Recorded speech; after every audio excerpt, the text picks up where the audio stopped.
Welcome to Football with Cheese. In this video, we're going to break down the Cleveland Browns, do a deep dive, where they've been, where they're going. But first, make sure you're subscribed and hit that bell so you never miss one of my videos. So, the Browns, I was just looking at them last 30, 40 years. It's even worse than I thought. I'm so sorry, Browns fans. The Browns have had 2 winning seasons since 2008. 2. And 3 since 2003. That's horrible.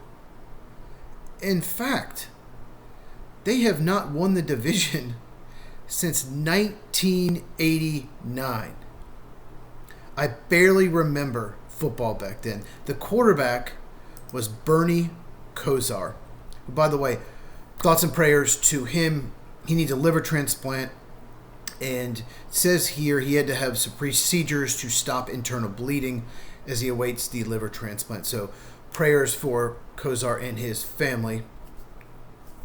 So the Browns have been pretty bad since the late 80s. And we've talked about this with other organizations. It starts at the top on down. It starts with ownership. If you have bad ownership, they hire the wrong people to run the front office, who hire the wrong people to coach the team, and also draft the wrong players. That has been a big problem for the Browns. And just like all teams that struggle year in, year out, the Jets and Raiders are perfect examples. Quarterback situation has been a nightmare since Kosar. First, let's talk about who's running the show. Andrew Berry is the Executive Vice President of Football Operations. Basically, he's the general manager. He's running everything. He is a Harvard grad. He's young. He got this job in 2020. So he was 33 years old. Because, God, he's younger than me. He's 38. Wow. One of those real analytical, new school, we're not going to do traditional scouting. We're going to use analytics. We're going to use computers to build a franchise. And it has not gone well. The record since he got there, 42-51 in the regular season, 1-2 in the postseason. One of the worst things to happen to the Browns was the 2023 season. Okay. They finished second in the division. They went 11-6 and made the postseason. Why is that so bad? Well, for one thing, when you make the postseason, it's like the Giants in 2022. Your fans and your team, you expect to make it the next year. You think you're a good team. And they way overachieved. They were basically an 8-9 team, 7-10 team that went 11-6. And the Browns were 1 and done in the playoffs, lost to Houston.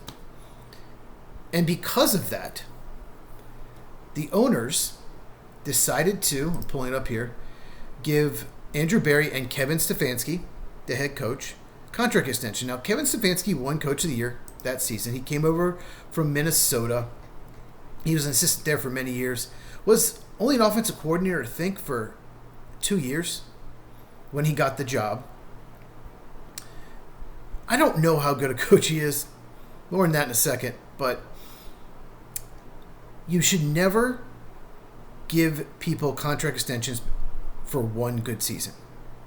You absolutely should not do that. In 2020, they had a winning record, made the postseason.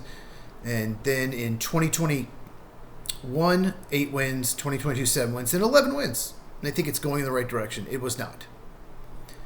3 wins last year, 2 so far this year. And I haven't even talked about the worst trade in NFL history. Let's talk about it now. Might as well. So Andrew Berry needed a quarterback. They moved on from Baker Mayfield. Turns out Baker Mayfield wasn't the problem. It was organization. It was the development. Baker had one really good season. I think his 3rd year in the league. And it went downhill after that. So Andrew Berry thought he needed a quarterback. Turns out he did not. Just needed a better team around Baker. And trades a ton for Deshaun Watson. And here's why it was surprising. because Deshaun Watson had not played the year before. He was dealing with a lot of legal issues. He had been accused of really disgusting things by a lot of women. So not only are you giving up a ton for him, you're giving him a 5-year, $230 million guaranteed contract, and you don't even know how the lawsuits are going to pan out. And he's got questionable character. All of that. What are you doing, Andrew Berry? At the time, I was shocked. But some people were like, well, he's a really good quarterback. He was. Turns out, ever since then, maybe he checked out once he got the money. He's been one of the worst quarterbacks in the NFL. He has not played this year. He's had a torn Achilles. He will never play for the Browns again. But he's still technically, I guess, on the team because you can't get out of that contract. Here's what they gave up. In 2022, a first and fourth. In 2023, a first and third. In 2024, a first and fourth. Holy crap. That is insane. And the Texans, they do a ton with it. They got Will Anderson Jr. That's really the only great pick they made.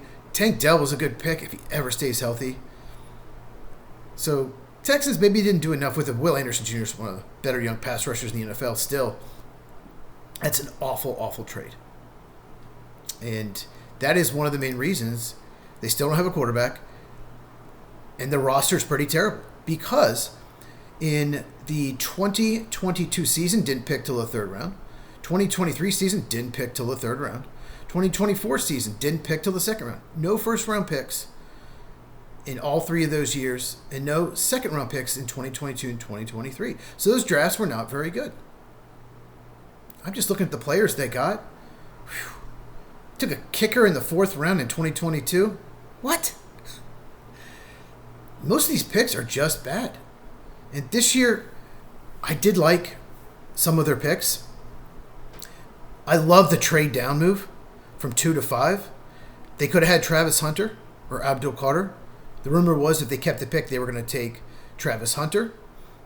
I probably would have just taken Abdul Carter because he's amazing. If I were them, have him and Myles Garrett as pass rushers.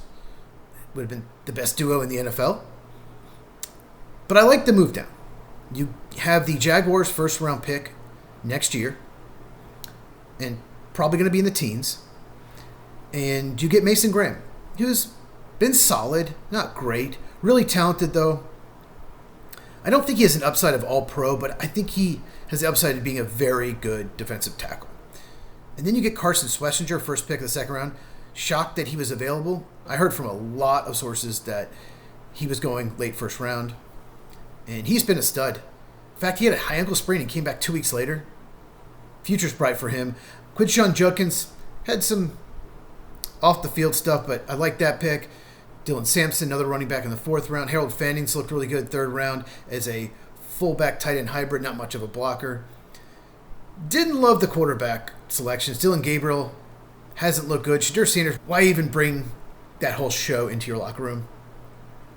You can research my videos. You can search if you want more about Shadur Sanders. I don't want to talk about him right now. Dylan Gabriel has not looked great. This past game, he had some good throws and some, what are you doing kind of throws. But what I think they should have done is trade down even more, not take any quarterbacks this year, and focus on next year, which would be a much better quarterback class. Right now, they would pick in the top 5. But now you have 2 quarterbacks on the roster, and you can't really evaluate them. Because besides maybe the tight ends and running backs, the wide receiver group is terrible. Offensive line has not been very good. So we won't know if Dylan Gabriel can be a franchise quarterback. I don't know if they'll even play Shadur Sanders. So even if they do play them, we won't know because they don't have enough help around them to evaluate. So the Browns are bad. 2 wins. I'm looking at the schedule. You know, I talked about the Giants in a couple videos ago and how they're 2-8, absolutely should be 4-6, maybe 5-5, right? Looking at their schedule, they should be 2-8. They should not have beaten the Packers, and they should have beaten the Jets.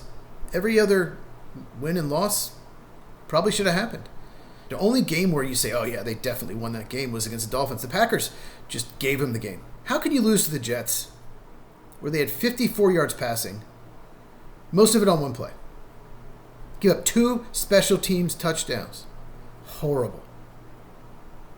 But you get a pick higher.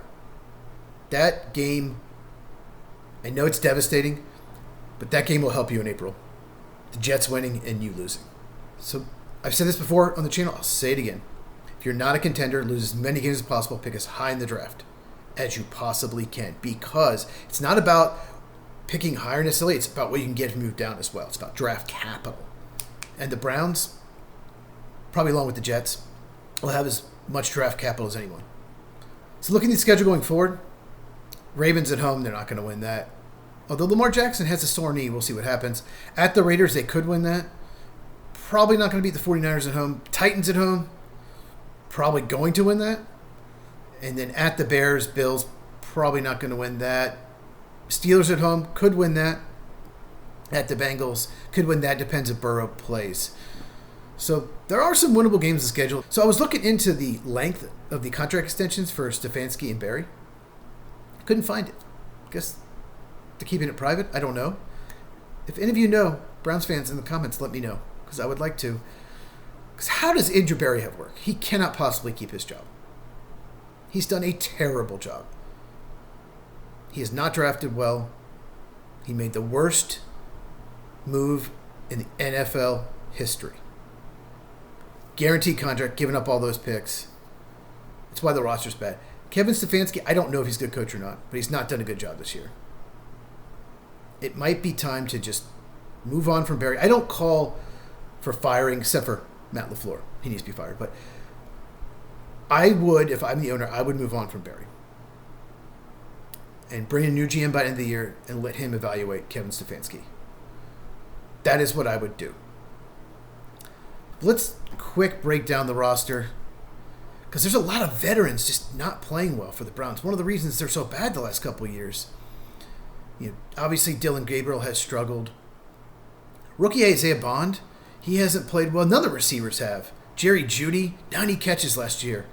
He has not been good this year. David Njoku hasn't been as good this year as he has last year as well. He and Jeudy, for some reason, just maybe it's the team's bad. They just kind of checked out, but they haven't been as good. Joel Bitonio is a really good guard. The rest of the offensive line has not been very good. It's a veteran offensive line. It should be better than it is. Jack Conklin, he's pretty much toward the end. Same thing with Wyatt Teller. Yeah, Joel Bitonio. Surprised they didn't shop in the deadline. A lot of teams need guards. And on defense, okay, the defensive line's incredible.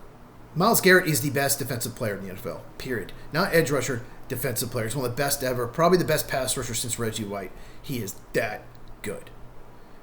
And people like Alex Wright and Malik Collins, Shelby Harris are having really good seasons. Mason Graham, the rookie, he's been solid. Really, really good up front. And Devin Bush is having a good year. Carson Schwarzenegger. So front seven, very, very good. The secondary has been so disappointing. The cornerbacks, Denzel Ward, he looks past his prime. They traded Greg Newsome. He wasn't working out. Got Tyson Campbell. We'll see what happens with him. I don't think he's anything great. But the secondary has been disappointing. But it just goes back to the offense. It's a terrible, terrible offense. Except for the running backs and tight ends, just has been awful. You need probably 3 new starters in the offensive line, a quarterback, 2 more receivers. Cedric Tillman's fine, but I think he's more of a number 3 or 4. You need a number 1 and number 2 receiver. But you have 2 first-round picks. Let's be optimistic. Hopefully they get a new GM in there, knows what he's doing. You can go quarterback maybe with your first pick, then maybe offensive tackle with your second pick. In the second round, maybe go wide receiver or some variation of that. But this draft needs to be about offense. And you're not going to be good next year. But you never know. The year after that, the Patriots were in a similar situation 2 years ago. And look at them now. If you get the right quarterback, if you improve the offensive line, you get the right head coach in there, like Mike Vrabel, you can turn it around quickly in the NFL. But it takes at least 2 years. So hopefully, they move on from Barry. And they get someone who knows what he's doing. And they get the right people in place. And maybe in 2 or 3 years they can turn around. So, Browns fans, Let me know in the comments. Do you want to keep Andrew Berry? What about Kevin Stefanski? Is there anything I did mention that you want to point out? Comments help the algorithm. Please comment down below. If you enjoyed this, please give me a thumbs up. It really helps out the channel. Share this with anyone who loves football. I cover all 32 teams on this channel. Also talk college football and big emphasis on the NFL draft. I will talk about the Browns a ton leading up to the draft because of all that draft capital. I'll make multiple Browns videos in April. Also, Lights Out Podcast, me and Mike, every Tuesday night, 8 Eastern, 5 Pacific. Link in the description. We talk baseball, college football, and of course, NFL. One more deep dive this week. I'm going to do Jacksonville Jaguars. Look for that tomorrow.